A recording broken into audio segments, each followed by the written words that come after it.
Assalamualaikum warahmatullahi wabarakatuh. Selamat pagi anak-anak. Waalaikumsalam warahmatullahi wabarakatuh. Waalaikumsalam warahmatullahi wabarakatuh. Selamat pagi, Ibu. Alhamdulillah. Bagaimana kabarnya hari ini? Baik. Alhamdulillah baik, Bu. Alhamdulillah baik, Ibu. Alhamdulillah pada baik semua ya.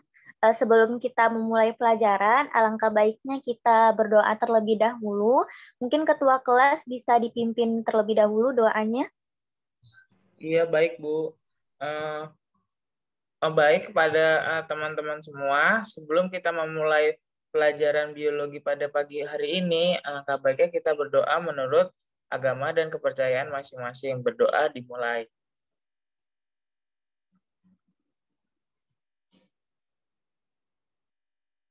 Berdoa cukup, saya kembalikan lagi kepada Ibu Rodiwati. Oke, terima kasih Agung sudah memimpin doa pada pertemuan hari ini. Sebelumnya Ibu ingin bertanya ke Agung sebagai ketua kelas, apakah teman-temannya sudah hadir semua atau ada yang terkendala? Sepertinya sudah hadir semua, Bu. Baik, alhamdulillah. Jadi pertemuan sebelumnya kita sudah belajar mengenai struktur dan juga fungsi sel saraf. Nah, kita tahu ya kalau sel saraf itu sendiri di tubuh kita, di bagian tubuh kita ada banyak sekali ya di bagian tubuh kita, kecuali di bagian tertentu. Nah, teman-teman ada yang tahu nggak nih, di bagian mana saja yang nggak ada sel sarafnya? Ada yang bisa jawab?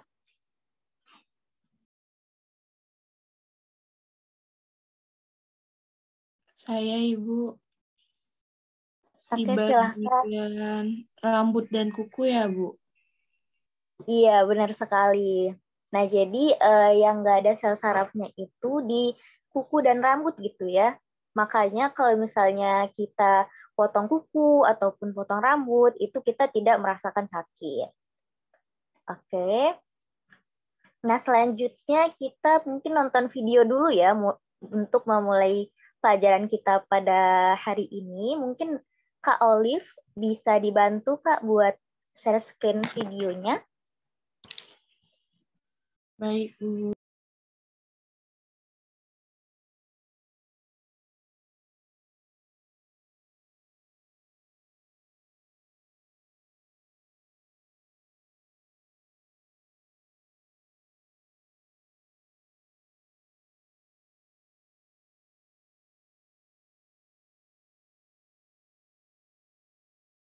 Yang digunakan untuk merawat pasien dengan penyakit ADHD atau hyperaktif dan narkolepsi.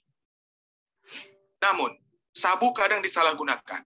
Bentuk sabu yang biasa digunakan oleh pecandu adalah berbentuk serbuk putih. Serbuk putih ini merupakan bentuk halus dari kristal meth. Serbuk tidak berbau, pahit, dan mudah larut. Sabu bekerja dengan meningkatkan dopamin di otak. Dopamin yang meningkat tajam dan melebihi kadar dopamin yang secara natural diproduksi di otak, membuat penggunanya merasakan bahagia. Akhirnya, penggunanya berpotensi untuk menggunakan sabu terus-menerus, bahkan meningkatkan dosisnya. Efek jangka pendek yang mungkin muncul adalah seperti meningkatkan aktivitas fisik, menurunkan nafsu makan, nafas menjadi cepat, detak jantung tidak beraturan, meningkatkan tekanan darah dan suhu tubuh. Sabu atau metafetamin yang dikonsumsi dalam jangka panjang akan memberikan efek fatal bagi tubuh manusia. Metafetamin membuat seseorang sulit mengambil keputusan, sehingga memicu pengambilan keputusan yang tidak tepat. Penggunaan sabu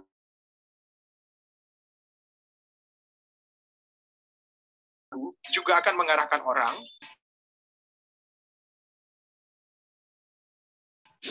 kepada fisik tubuh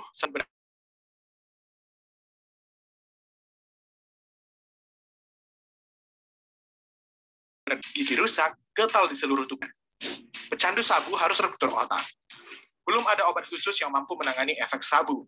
Perawatan bagi pecandu sejauh ini dilakukan dengan terapi.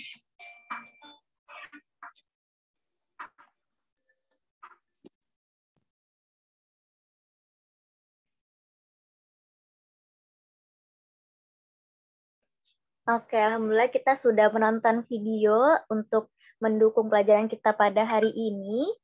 Nah, pada hari ini kita akan memulai materi baru.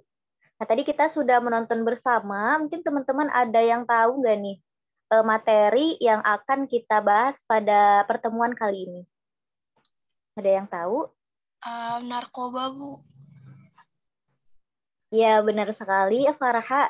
Jadi, pertemuan kali ini kita akan membahas tentang narkoba ataupun psikotropika, tapi nanti kita lebih tepatnya membahas mengenai bahaya penggunaan, kemudian dampak, dan juga penanggulangan dari psikotropika itu sendiri.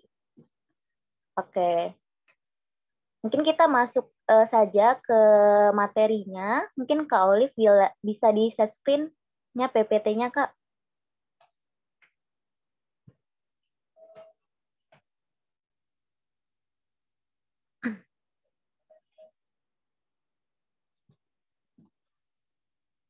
Oke, nah ini kita akan memulai materi kita pada hari ini, yaitu bahaya penggunaan, kemudian dampak, dan juga penanggulangan psikotropika.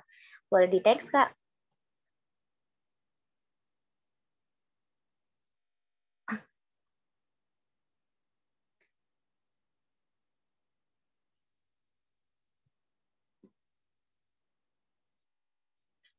Boleh di next?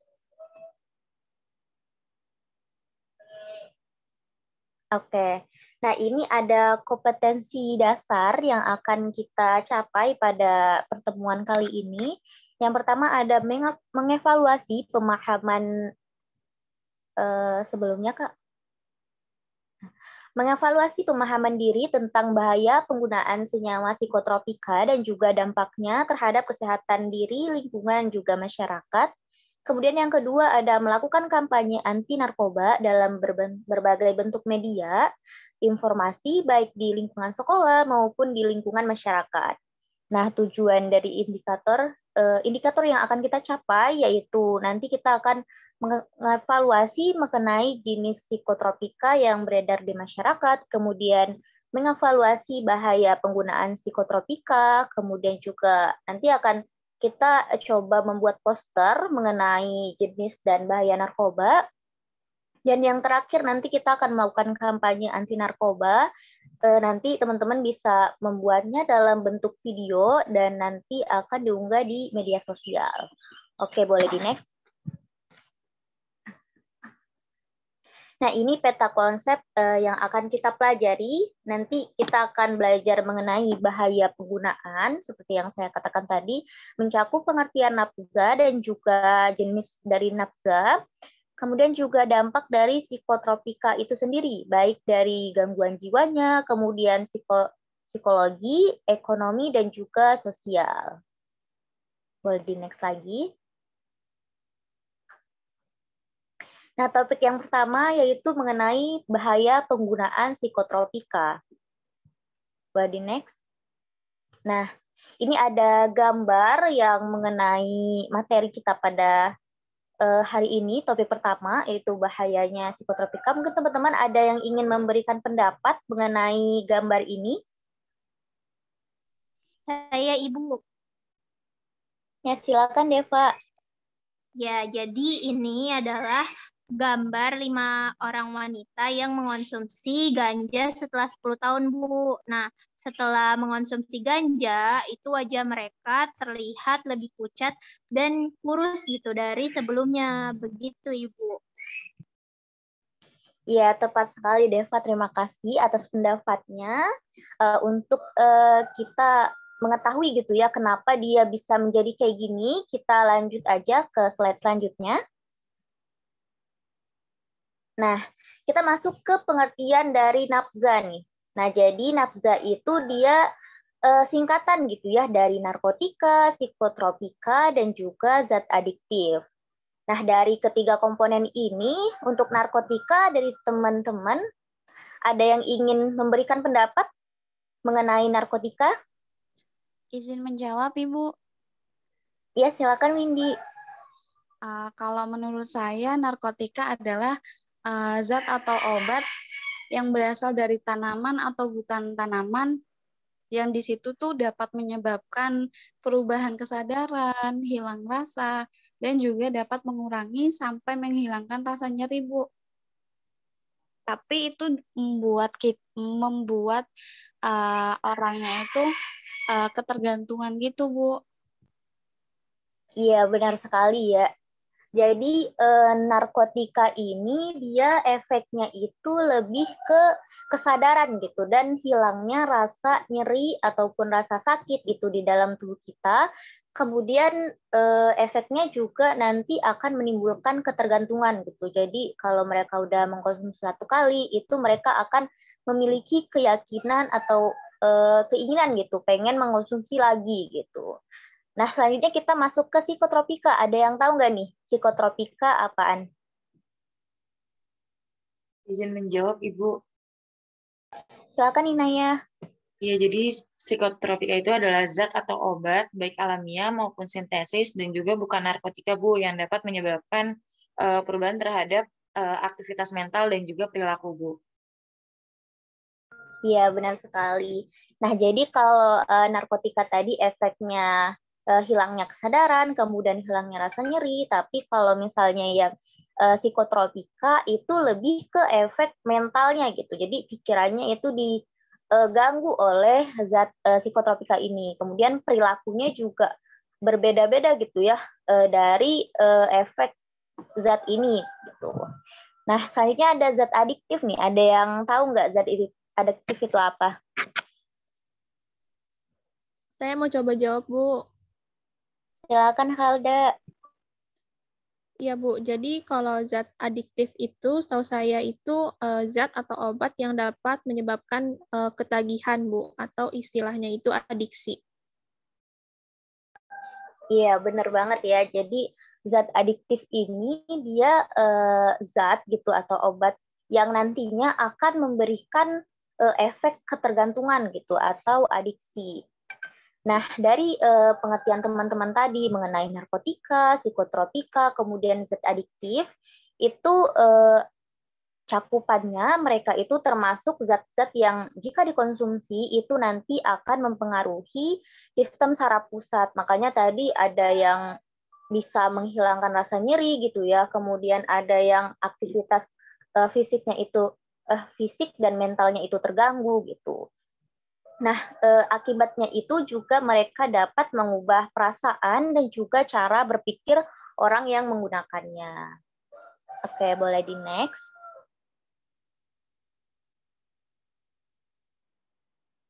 Oke, sebelum kita lanjut lagi, teman-teman apakah sudah paham mengenai nafza tadi atau ada yang ingin bertanya?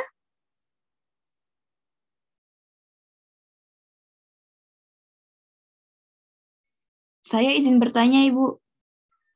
Ya, silakan.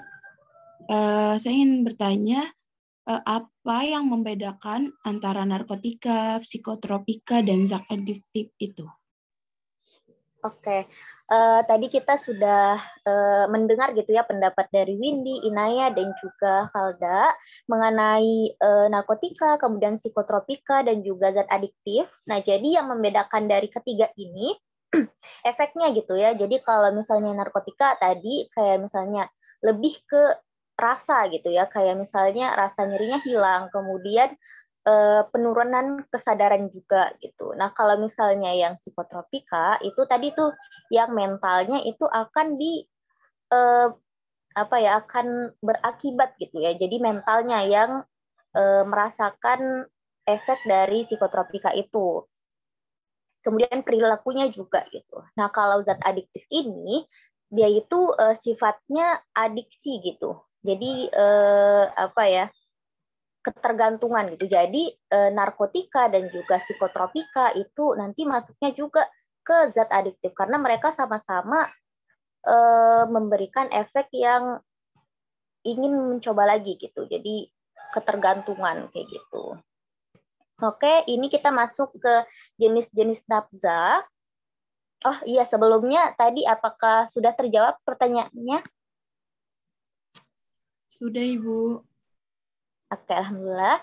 Kita masuk ke Selanjutnya ada jenis-jenis nafza. Jadi di sini jenis-jenis nafza itu ada 3 ya. Kalau berdasarkan dengan pengaruh dari obat dari nafza ini. Nah, kalau obat nafza ini itu zatnya itu disebut dengan zat psikoaktif. Jadi mereka sebenarnya digunakan dalam medis gitu ya. Jadi kalau misalnya diberikan secara ilegal itu tidak bisa gitu ya. Banyak yang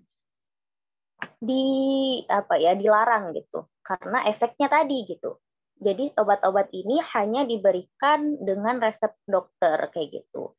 Nah, kemudian golongannya itu yang pertama ada stimulan. Nah, jadi kalau stimulan ini dia itu sifatnya nanti akan mempengaruhi sistem saraf gitu, sistem saraf pusat. Sehingga nanti kerja organnya itu menjadi lebih tinggi gitu, jadi lebih cepat gitu ya kerja organnya. Baik itu berupa detak jantungnya yang semakin cepat, kemudian pupilnya juga akan mengecil gitu ya, kemudian tekanan darahnya juga menjadi tinggi gitu. Jadi lebih ke kerja organnya kayak gitu yang meningkat. Nah, contohnya itu pada amfetamina. Amfetamina ini sabu-sabu ya teman-teman. Kemudian ada ekstasi, kokain, kafein, dan juga alkohol. Nah, kafein ini biasanya di kopi nih, makanya kita kalau misalnya mengkonsumsi kopi atau teh itu tidak usah berlebihan kayak gitu. Kemudian yang kedua ada golongan depresen. Nah, jadi sesuai namanya ya, depresi gitu ya. Nah, itu nanti efeknya mereka akan menghambat fungsi dari neuron di otak kita. Kemudian pengaruhnya nanti akan terhadap sistem saraf itu karena ya tadi ya yang dipengaruhi itu sistem sarafnya yang memberikan efeknya. Nah, itu nanti efeknya mereka akan mengurangi kegiatan sistem saraf. Jadi sistem sarafnya itu kerjanya akan menurun gitu karena adanya obat ini gitu yang golongan depresen. Nah, biasanya yang golongan depresen ini mereka juga disebut dengan obat penenang. Makanya kalau misalnya kita disuntik obat penenang nih nanti bisa pingsan atau hilang kesadaran lah gitu. Makanya kalau misalnya dioperasi, nah biasanya disuntikan dengan obat ini tapi dengan resep yang sudah ditentukan kayak gitu. Nah, contohnya itu pada ini ya barbiturat, kemudian obat penenang, dan opiat. Jadi teman-teman bisa lihat juga nih, nah ini ada gambar tanaman yang menjadi bahan pembuat opium, pembuat obat dari golongan depresen ini. Nah, selanjutnya ada golongan halusinogen. Nah, sesuai namanya juga halusinogen gitu ya, jadi dia akan memberikan efek halusinasi gitu. Jadi nanti mereka akan mempengaruhi dari kinerja penglihatan, kemudian pendengaran juga, kemudian juga meningkatkan respon emosional gitu. Nah, nanti kalau misalnya obat ini sudah bereaksi gitu, nanti mereka akan membayangkan nih, mereka sudah mendapatkan gejala halusinasi, kayak misalnya mereka lihat sesuatu tapi sebenarnya itu nggak ada, ataupun mereka mendengar bisikan sebenarnya itu nggak ada juga gitu. Jadi karena efek dari obat golongan halusinogen ini gitu. Nah, boleh di next lagi.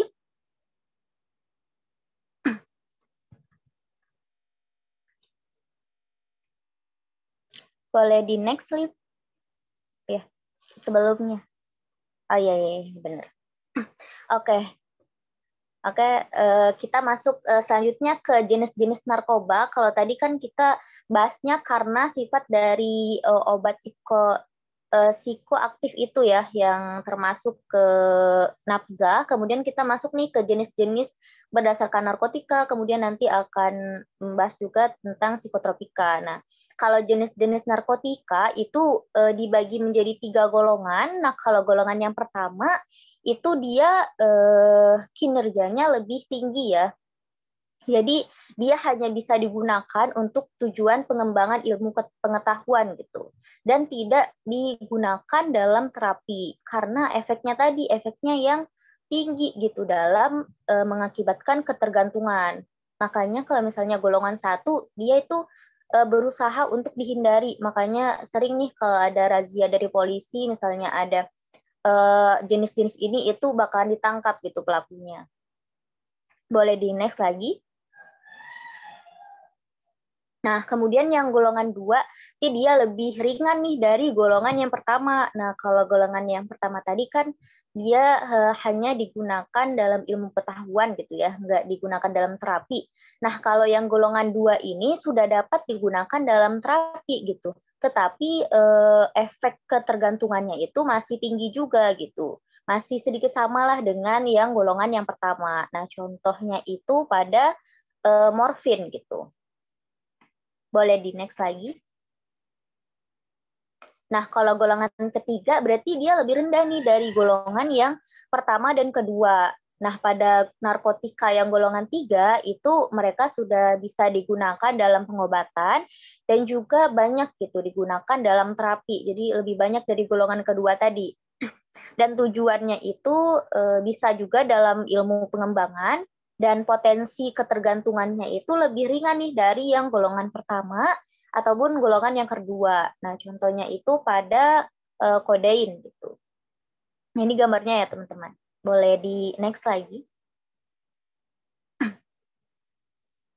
Nah, sebelumnya karena kita sudah membahas nih mengenai psikotropika, membahas mengenai narkoba gitu ya. Nah, sebelumnya ada yang ingin bertanya nggak mengenai narkotika tadi? Ada yang ingin bertanya? Sepertinya belum ada ya. Nah, jadi kalau belum ada pertanyaan, Ibu ingin bertanya ke teman-teman semua sebagai timbal balik gitu ya. Nah, tadi kan kita sudah belajar mengenai narkotika gitu. Nah, kita sering nih dengar kata narkoba. Nah, teman-teman ada yang tahu nggak nih perbedaan dari narkoba dan juga narkotika? Ada yang ingin memberikan pendapat? Izin menjawab, Bu. Ya, silahkan Lina. Ya, jadi kalau yang saya pahami, narkoba itu merupakan singkatan dari narkotika, psikotropika, dan obat-obatan terlarang. Sedangkan narkotika itu adalah yang seperti disampaikan Windy sebelumnya.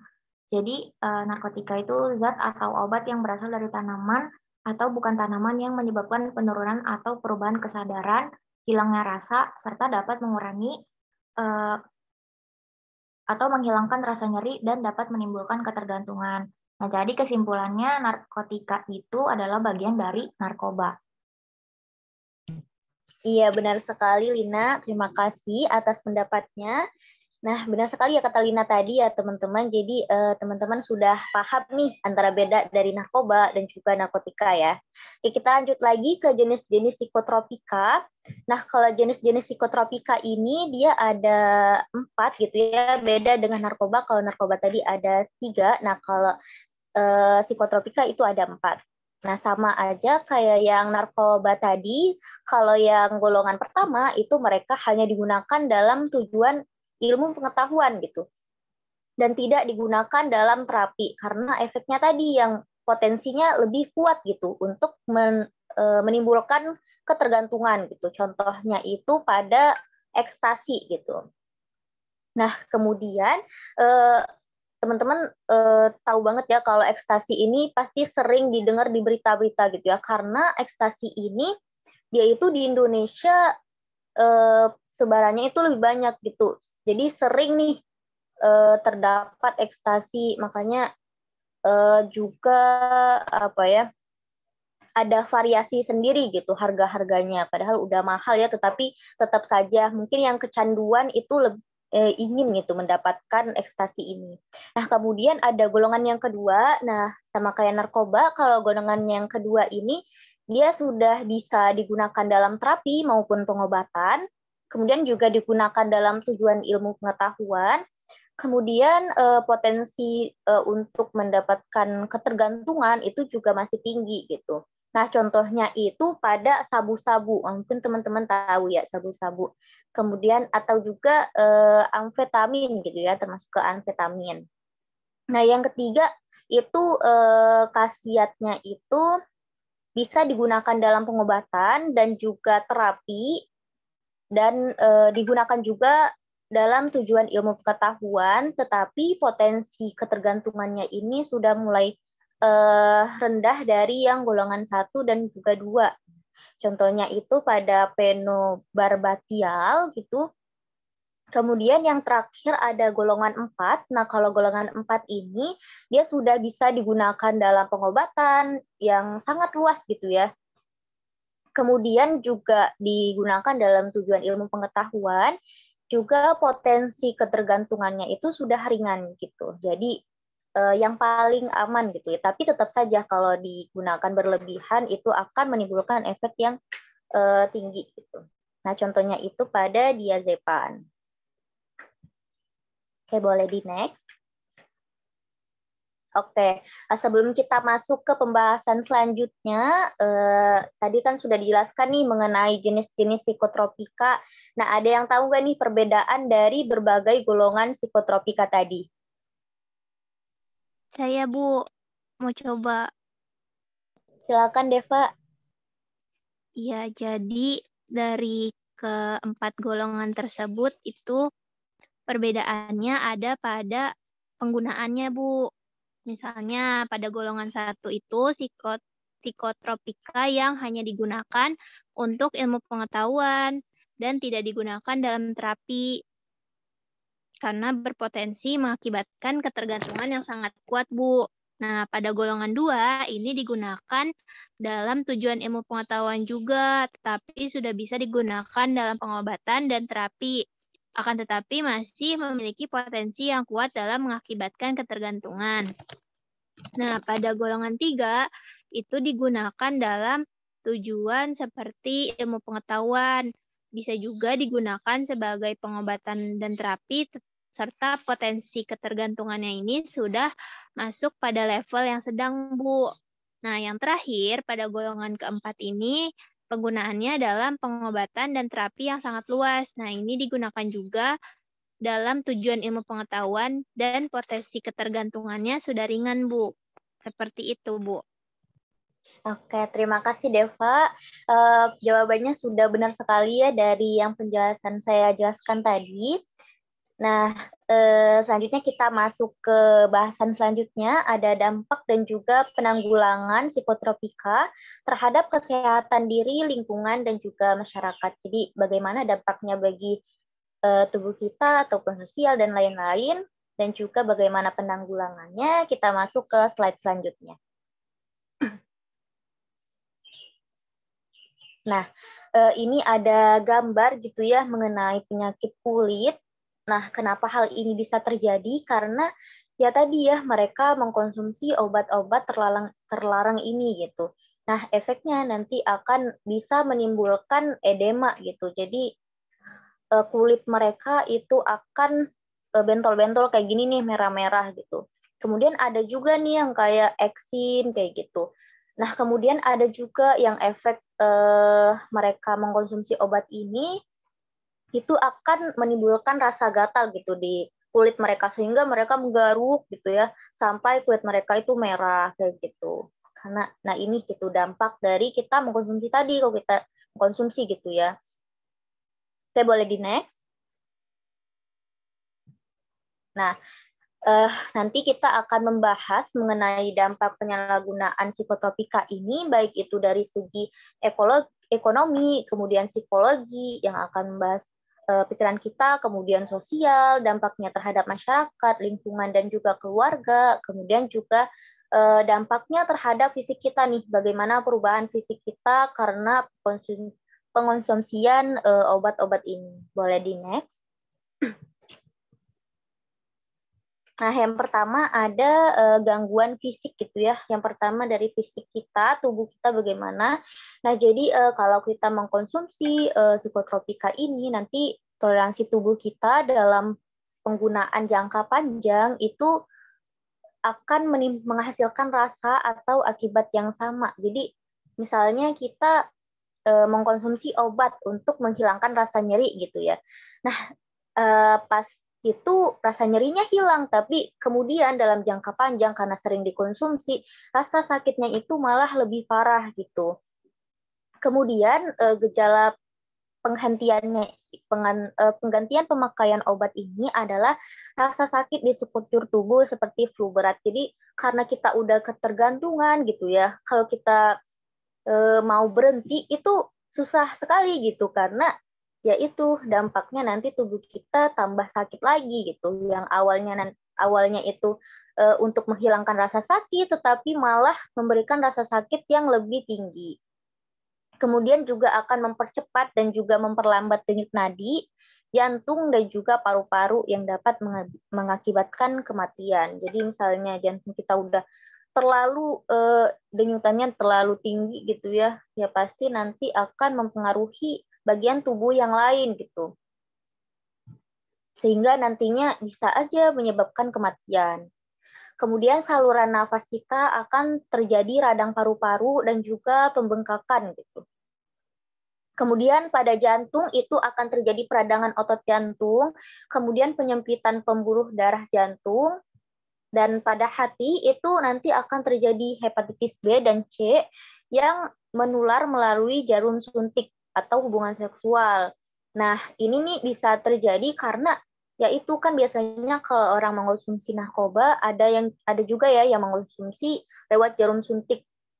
Nah, itu kalau jarum suntiknya dipakai berulang gitu, nanti kita nggak tahu nih teman-teman kita yang mengkonsumsi itu yang menggunakan jarum suntik ada penyakit lain nggak? Tiba-tiba mereka sama gini serombolan satu jarum suntik doang gitu ya. Nah, makanya akibat itu penularan lah dari penyakit ini, hepatitis B dan C. Maupun itu ini ya, penyakit menular seksual gitu, HIV AIDS seperti itu. Boleh di next?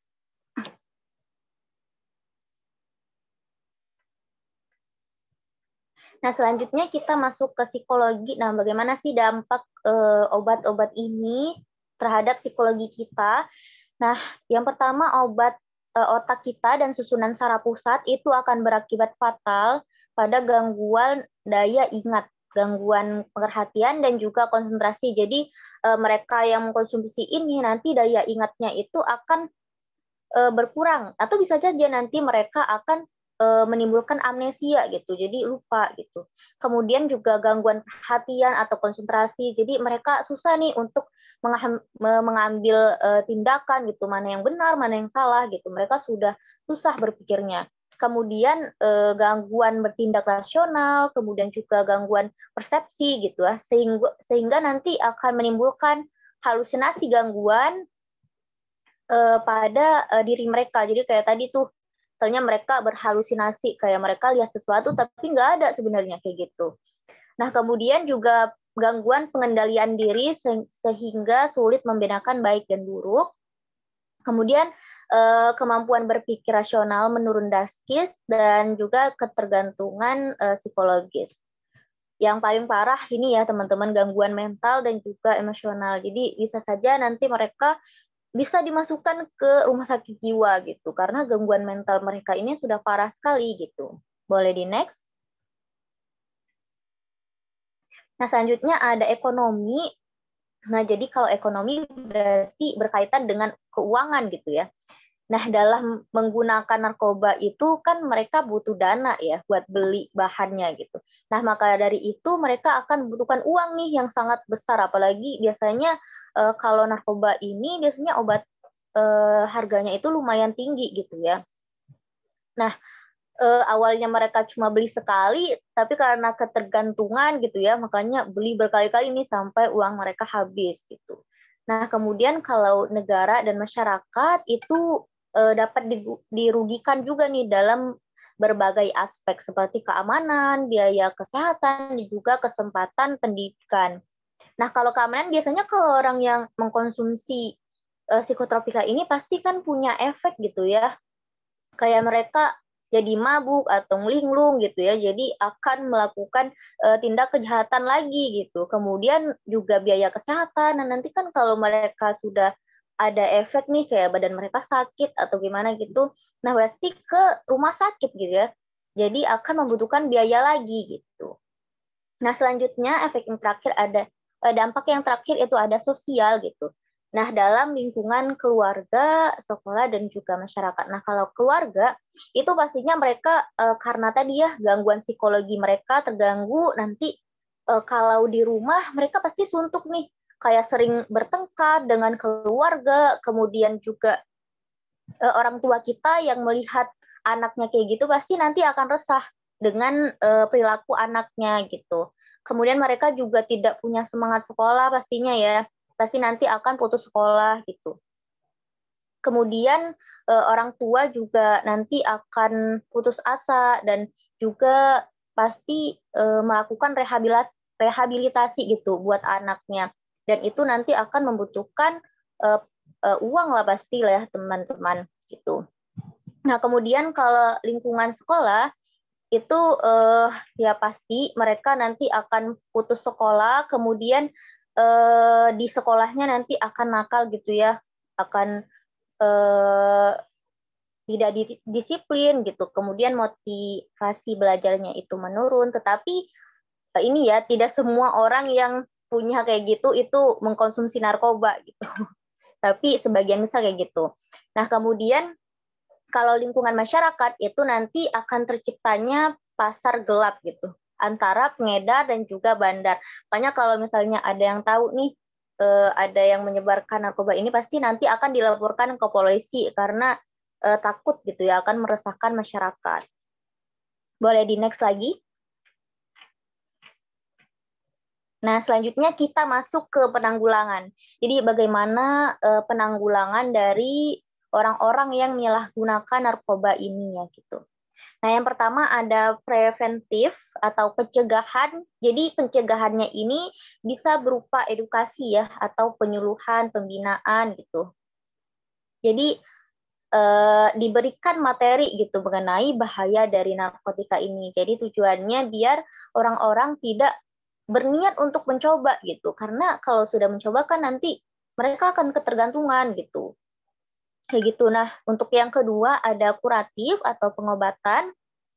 Kemudian kalau pengobatan ini dilakukan di tempat-tempat ini ya, tempat-tempat penyembuhan gitu. Atau melakukan rehabilitasi dari pecandu narkoba. Nah, itu biasanya dilakukan di pusat rehabilitasi narkoba kayak gitu. Nah, kemudian yang ketiga ada rehabilitatif. Nah, kalau rehabilitatif ini itu dilakukan agar setelah pengobatan selesai itu korban tidak kambuh lagi gitu, tidak lagi mengkonsumsi dari narkoba ini gitu. Ya bisa aja kita lihat kalau mereka udah melakukan pengobatan gitu, tapi takutnya mereka ke depannya akan mengkonsumsi lagi. Makanya di tahap rehabilitasi ini mereka akan dilakukan lagi pengobatan gitu agar mereka tidak mengulangi kesalahan yang sama gitu. Nah, kemudian yang keempat ada represif atau penindakan. Nah, ini merupakan penindakan dan pemberantasan penyalahgunaan narkoba melalui jalur hukum. Nah, ini pasti sering banget ya di berita-berita itu di koran gitu ya, tentang penyelundupan narkoba ataupun ada yang mengkonsumsi. Nah, makanya itu nanti akan ditindak gitu oleh pihak pemerintah gitu dalam penanggulangannya. Nah, itu nanti akan melalui jalur hukum. Jadi ada undang-undangnya kayak gitu. Boleh di next lagi?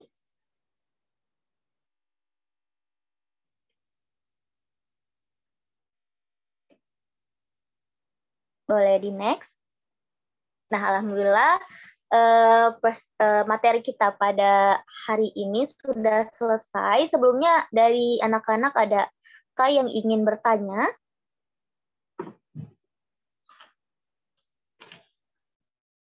Apa sudah paham semua nih mengenai narkoba dan juga psikotropika? Sudah cukup, Ibu. Alhamdulillah sudah cukup ya. Jadi sebelum kita menutup lagi, Ibu izin mengingatkan nanti Ibu akan mengirimkan LKPD berupa tugas kalian gitu ya di Google Classroom. Nah, nanti tugasnya kelompok ya. nanti ada keterangannya di LKPD-nya. Nanti untuk tugas LKPD ini dikumpulkan minggu depan. Nah, sebelum kita menutup lagi nih pertemuan pada hari ini, ada yang ingin memberikan kesimpulan dari materi kita? Saya mau, Bu. Oke, silakan, Farha. Oke, jadi kesimpulan dari pembelajaran hari ini, nafza itu merupakan singkatan dari narkotika, psikotropika, dan zat adiktif. Berdasarkan pengaruh obat terhadap pemakaiannya, obat psikoaktif ini terdiri dari stimulan, depresan, dan halusinogen. Jadi untuk stimulan ini dia bersifat seperti sesuai namanya, berarti dia menstimulasi sistem saraf simpatik melalui pusat di hipotalamus sehingga meningkatkan kerja organ. Adapun untuk depresan itu merupakan obat penghambat fungsi neuron dalam sistem saraf pusat. Lalu halusinogen mempunyai pengaruh kuat terhadap persepsi penglihatan, pendengaran, juga peningkatan respon emosional. Lalu penyalahgunaan zat psikotropika ini dapat berdampak buruk bagi kesehatan. Tidak hanya menyebabkan adiksi atau ketergantungan, ini juga bisa menyebabkan berbagai penyakit dan kelainan psikis, psikologis, maupun kematian. Jadi, dampak penyalahgunaan psikotropika ini meliputi gangguan fisik, psikologi, ekonomi, dan sosial. Adapun untuk upaya penanggulangan dari penyalahgunaan narkoba ini dan psikotropika dapat dilakukan dengan cara preventif, kuantitatif, rehabilitatif, dan represif. Seperti itu, Bu, dari saya. Oke, alhamdulillahirrahmanirrahim. Benar sekali ya, tadi kita sudah banyak sekali membahas mengenai psikotropika ini, baik dari pengertian nafza dan sebagainya, seperti yang disampaikan oleh Farah tadi. Oke, sebelum kita menutup pertemuan pada hari ini, alangkah baiknya kita mengucapkan alhamdulillah terlebih dahulu. Alhamdulillahirrahmanirrahim. Sekian dari Ibu. Apabila ada kesalahan, Ibu mohon maaf. Wabillahi taufiq wa hidayah. Wassalamualaikum warahmatullahi wabarakatuh. Sehat-sehat semuanya ya. Terima kasih, Bu. Waalaikumsalam. Terima kasih.